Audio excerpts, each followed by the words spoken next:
Okay, so I'm going to start things off by reviewing 1917. 1917 is the latest film from director Sam Mendes, and it takes us back to the First World War, and it follows two young British soldiers who were assigned to deliver a message to another British battalion. That particular British battalion is about to launch an attack on the German war front, and without them knowing, that British battalion is also about to walk into a trap.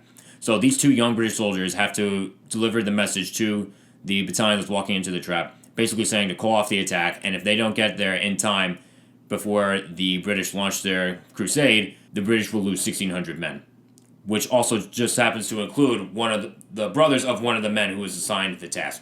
Now, honestly, in my opinion, this is one of the best films of the year. This could definitely stand as one of the most unique war films I've ever seen.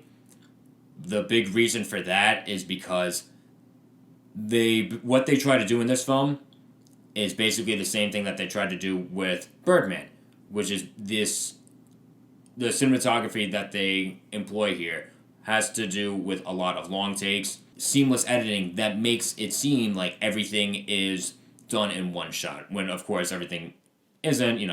That's impossible. You can't do that, but they managed to find a way to just hide all the cuts and make it seem like everything is just one continuous flowing action. Now, of course, that was impressive with Birdman, but the scale and scope that Birdman is on obviously isn't the same as 1917. Birdman is a dark comedy that takes place in the inner workings of this Broadway, New York City theater house, and 1917 is this huge epic war film. So, of course, doing that one-shot illusion comes with many more challenges when the scope is this big. And I am in awe of how they pulled this off.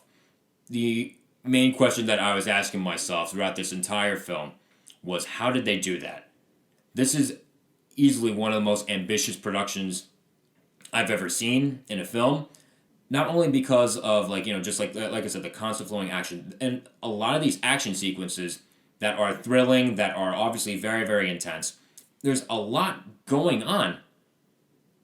And I can't imagine what the orchestration process must have been like to weave all of these action sequences, these war battles together. There's one scene in particular where one of the men is by himself and he's running away from a bunch of German soldiers, and it's pitch black at night, but the only lighting is coming from a nearby fire.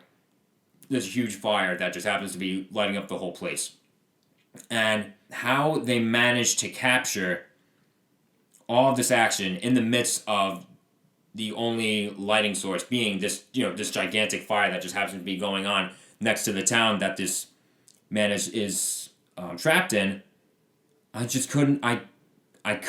I'm still wondering how they managed to do that. And of course, this isn't the only action sequence of its kind in this film. I am looking at what Sam Mendes has done with just this alone is honestly inspiring. And even if this movie had almost nothing else to offer, other than, again, the action sequences, the cinematography, the editing illusions, this movie would be an unforgettable experience alone. But, of course, there's more to it than just all the action sequences, than just the visual treatment that this film has.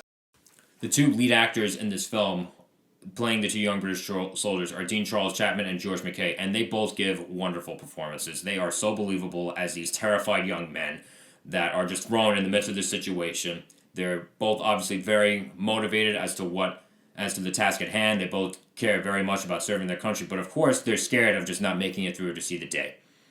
And everything, every facial expression, every cry of horror, or every terrified expression that they give is just so believable. That, of course, contributes to the human emotion that this film honestly offers a lot of. In a lot of war movies, you do see, these men, these soldiers telling stories of back home and whatnot, but for whatever reason, and even though I picked up on that in this film when it was happening here, it seemed to be done in a way that it didn't feel like it was just me listening to the same thing over and over again that I'd heard in so many other movies before. Even though these characters aren't necessarily larger than life, They have a very everyman quality to them. And that, I think, of course, makes it, I don't know if I can say it makes it that much more relatable, because, of course, I've never served. Most people that I know have never served in the Army.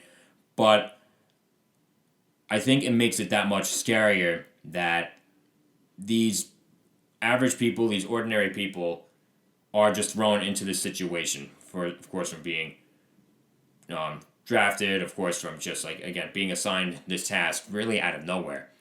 So, as much as this film has going on for it technically and visually, there's a lot of humanity to this film. And then, of course, before I cap this off, I just have to give shout-outs to the production design, the sound design, and the sound design and the musical score work very well together, because what I noticed with a lot of films is that a lot of films will have a really strong musical score, but they're played so low that you forget that there's even music playing. What I loved that Sam Mendes did with here, Thomas Newman writes a beautiful score for this film.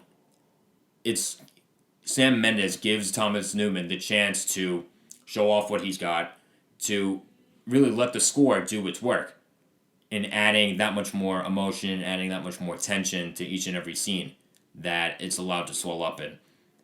Now, in terms of awards contention, this already won at the Golden Globes a few nights ago. Won Best Picture Drama, Best Director for Sam Mendes, and I think it's going to contend all across the board in those same two categories, as well as music, cinematography, editing, sound design, and production design.